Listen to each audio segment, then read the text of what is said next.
Let's talk about something that's plaguing everyone, no matter your sexuality and gender identity. The pressure of dating itself might not discriminate, but people sure as hell does while looking for that special someone. Being that I am a trans man that's pre everything, it makes things 1,000 times more complicated.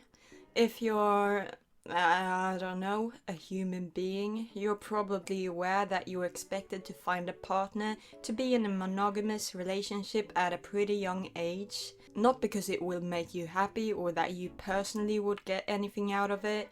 You're just supposed to do that because, I don't know, it's just something you're supposed to do and show that you're capable of being loved. I don't know, Fuck, I'm sorry. When you're in your 20s, everyone and their grandmother will ask you when you're gonna have a kid, as if that's the only way to live. Have you seen the state of the world? I don't even want to live in it, so why on earth would I force all this upon an innocent child? Out of spite? I've barely even started and I already sound extremely salty. I mean, I am, but it's not really a good look for me. It's not as if I think that love is just a chemical reaction that compels animals to breed. Big brain. I haven't reached that level of cynicism yet. Cynicism? Is that how it's pronounced? Loving someone and having those feelings reciprocated is extremely important to us humans. Whether that love is platonic or romantic. We need that human connection, baby. But putting romantic relationships on this pedestal, bruh, what have I done? No, never mind, I'm just dumb. But putting romantic relationships on this pedestal, yeah, no, it just ain't right. If you want to fall in love and be in a traditional relationship, then good for you, buddy. But can you maybe at the very least see how expecting everyone to want the same thing? And if someone hasn't been in a relationship, it's because they can't find anyone and thus are undesirable. I'm sick of having conversations with people. Period. No, I'm sick of having conversations with people who will tell me it's not true at all and no one thinks that, only to turn around and imply the importance of having experience within dating and sex. Sex. You don't have to explicitly tell me that you think it's some kind of shortcoming to not have been in a relationship in your mid-20s. For me to understand your position when you keep pointing out someone's inexperience. Not only is it extremely harmful to Arrow and Ace people because of the assumptions that they're somehow broken and all that negativity that they internalize, which can take years if not a lifetime to undo, but it can also make the rest of us rush into relationships just for the sake of being in one. Now you're probably wondering how this has anything to do with the dating experience as a trans person, and rightfully so. I'm all over the place all the time, so please just stick with me. So the question is it possible to date as a trans person? Absolutely, there's tons of trans people dating. Are you kidding me? Is it easy though? That's a difficult one to answer. Is it easier for a cis person to date? Sure. Would it have been easier to date if you stayed in the closet? In my experience, no. So let me address the elephant in the room, that being the super straights, the super gays, the super lesbians, and the super bis. Are those labels super transphobic? Yeah, in more ways than one, but I'm not gonna get into it. But there's one thing I guess they weren't wrong about. However, the way they went about it was super pathetic, dumb, and in very bad faith. I'm not even sure if I'm gonna give them credit. Like, disgusting!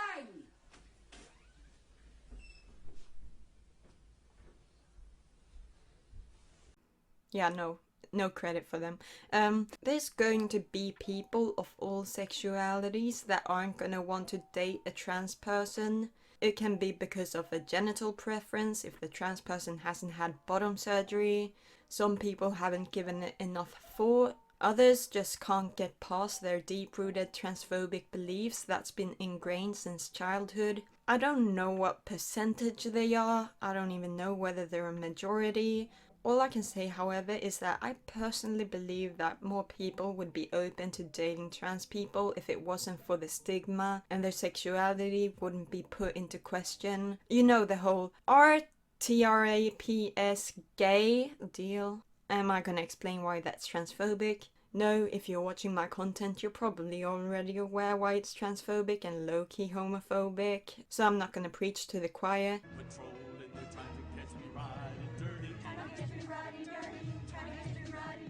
Is that how you say it? Anyways, as much as I wish this wasn't the case, I'm just trying to acknowledge the reality of things. I don't know how to change things because I'm only one person and we have a long way to go. Is this to say that all of us can just kick back and relax because it's just my preference to not date trans people?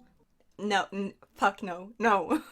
We have a long way to go and a lot of reflection to do. If you at the end of the day realize that you do have genital preference for PP or the JJ and the trans person in question haven't had the snip snip, then cool, good for you. If you realize that you're transphobic, just don't date trans people for the sake of the trans person. Like, bro, like, just accept that you're transphobic. I guess at the end of the day, we're all gonna have like a limited dating pool, whether you're cis or trans. It can be because of, I don't know, personality, interests, height, hair color, etc. I hope one day being trans will just be seen as any other attribute rather than this condition that you need to learn to love the person despite their differences.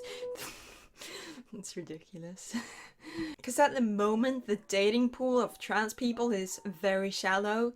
It's like the baby play area and someone pissed in it. Yeah, it fucking sucks. Unfortunately, this is the world we live in right now.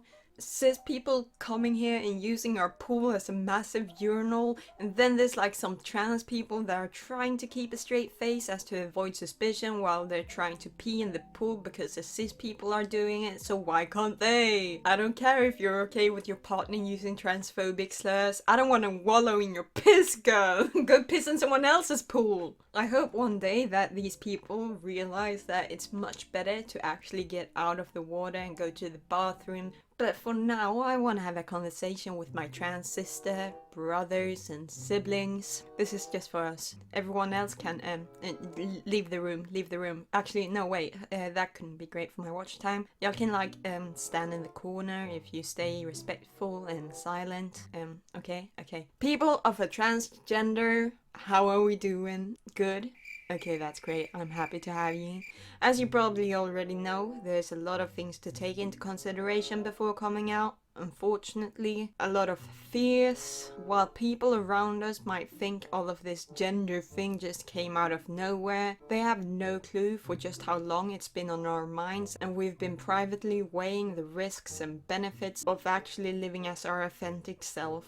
I'd imagine I'm not alone in this. But a concern of mine that was always at the back of my mind was that I might never find love if I come out. Now in hindsight, I realize it was rather superficial. I don't know, it's a valid concern because a romantic connection can be very important to some of us. But I'm a busy guy. I'm passionate about things. I love drawing. I love creating content. And I prioritize that above finding a partner. I sound horrible. Stay with me. If it happens, you know? But that's not to say I haven't been curious to know what it's like. This whole love thing has been hyped up and I just want to know what it's all about, you know? I guess you could say that there's someone out there for everyone. And at the same time, as I do believe that too, it won't help with the hopeless and helpless feeling as you realize that it's gonna be so much more difficult to find that one person that is completely okay and isn't weird about dating a trans person. My priorities weren't exactly straight. I'm queer, you know.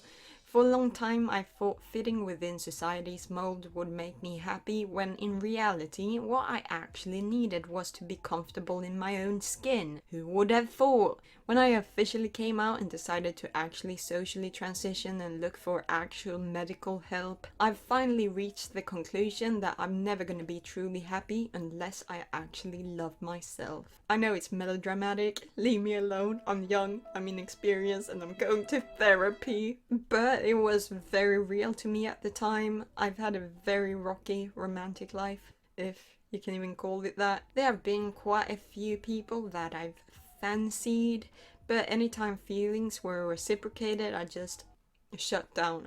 I shut down. completely. I imagine myself with boys and girls and even non-binaries, but it all came down to one thing. I would be in a relationship as a girl. I would be romantically involved as a girl.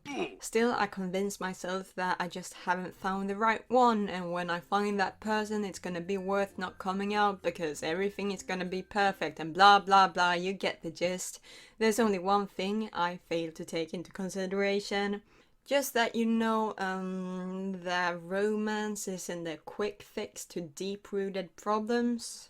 Funny, innit?